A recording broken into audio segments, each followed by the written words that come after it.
Good morning, Philippines!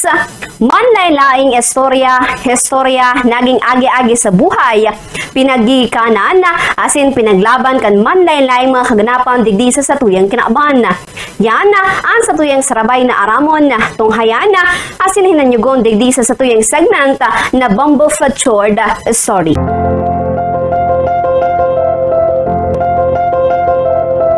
Ang daw ni mga kalago All Souls Day, ang pagrumdom sa mga mananampalatang enot naman nagtarikod sa kinaaban. Ang pagrumdom kang aldaw ning kalag, ang pigsasagibo tuyong Nobyembre 2 kan kada taon. Ang aldaw na ini ang pagkukumemorar kan mga Katoliko, kan mga Anglikano, tandang simbahang Katoliko, asina kan mga Protestante. Ang pagrumdom kan mga Romano Katoliko, ang susug sa doktrina na ang mga kalag kan mga mananampalataya sa saindang kagadanan, ang daipa narilinig sa mga kasalan na mortal. Ang aldaw ni mga kalag ang pigaapod man na fiesta kan mga kaluluwa. Ang All Souls Day ang sarong solemne pag-obserbara sa Roman Catholic Church kung saan ini ang pagrumdom sa gabos ng mga nagadanayaon sa purgatorio na kung saan piglilinigan ang sindang vinyal na kasalan as in temporal punishment para sa mortal na kasalan na sa indaman pinag-ako tangaring maging dalisay antes ang sa indang paglaog sa presensya kan kagurangnan sa langit.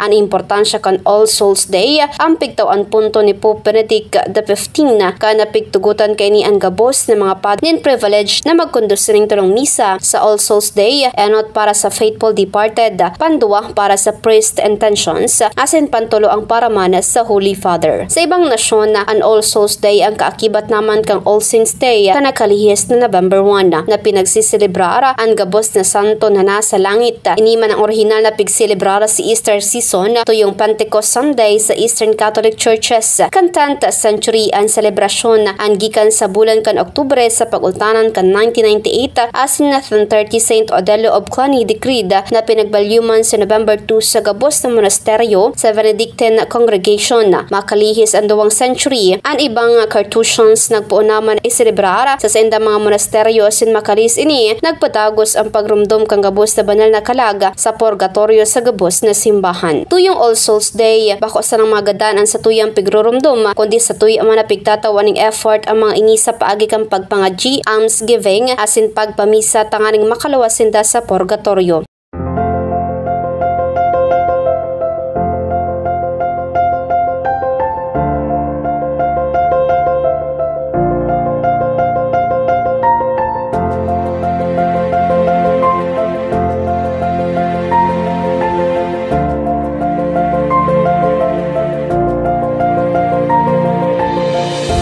Iguan duwang plenary indulgence nakaangkla sa All Souls Day, enot ang pagbisita sa mga simbahan asin panduwa ang pagbisita sa mga sementeryo. Mantanga na sambitin ang aksyon ang pigsasagibo kan mga nabubuhay pa ang mga merits kang indulgence ang applicable sa mga kalag na yaon sa purgatorio. Ang pagpapangadji para sa mga gadan ang sarong Christian obligation sa presenting panahon kung saan kadako na niguang pagdududa sa katukdan kan simbahan dapit sa purgatorio ang pangipuhan na para sa pagpapangadji naglangkaw. Ang simbahan pigdesignar ang bulan ka Nobyembre sa mga pagpapangadji sa banal na kalag na yaon sa purgatorio asin pagpartisipar sa misa para sa aldaw ni mga kalag ang sarong magayon na paagi tanganing puunan ang bulan ka na Nobyembre. Sigun sa Katolikong pagtubod ang kalag ka mga tao na nagadaan ang posibleng makapasiring sa manlain-lain na lugar. Enot sa langit kung ang sarong tao ang nagadaning marhay asin nasa komunyon kan kagurangnan. Panduwa sa impyerno kung saan nagadaan ang nasa estado kang mortal sin ang na-condemn by choice. Ang mga Pilipino ang bisado sa pagkakaigwan ng dakulang pagrespeto sa mga namaaram na sa kinaaban. Kung kaya kumo preparasyon sa undas sa pinagbibisita ka mga Pilipino, ang himlayan kan sa intang mga kapamilya o mga barkada antes ang mismong holiday ang aning linigan ang palibot kang puntod asin iba pa.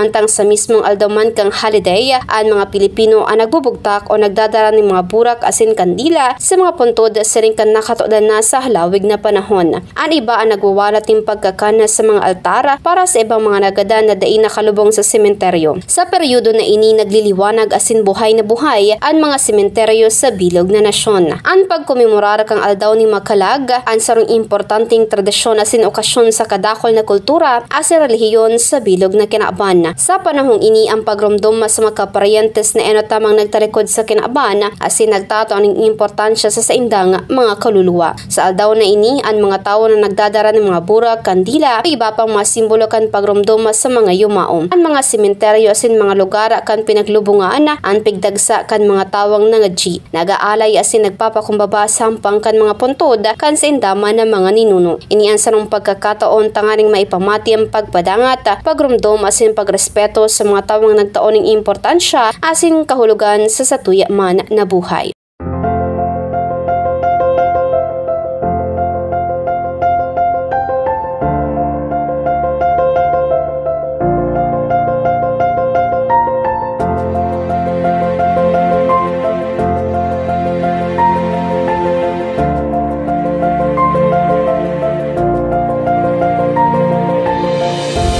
Sa huri, ang pagkomemorar kang aldaw ng mga kalag, ang bako sa naman manunungod sa ritual o tradisyon kundi dapit sa pagsasaalang-alang asin pagtaong respeto sa mga mahal sa buhay na day niya to kaibahan sa presente. Sa ining pagkakataon tanganing may pahiling ang pagpapadangat, pagrumdum sa saindang kaluluwa asin ang aldaw na ini ang patotoo na maski mayo na sinda sa satuyang kataid, sindaan padagos na nabubuhay sa satuyang mga puso asin na memorya. Naway sa aldaw na ini orog pang padanayon kan lambang kalnambang mga tao sa bilog na kinaaban ang pagkakasararo para sa pagrumdum asin pagtong onra sa mga individual na nagambag sa kung ano ang igwakita sa presente asin kung ano ang satuyang pigpapadagos na tradisyon sa ngunyan. Sabi nga ni kayan, saying goodbye is never easy, but we cannot hold on to someone gone but never forgotten. Let us light candles in the memory of those who once touched our lives.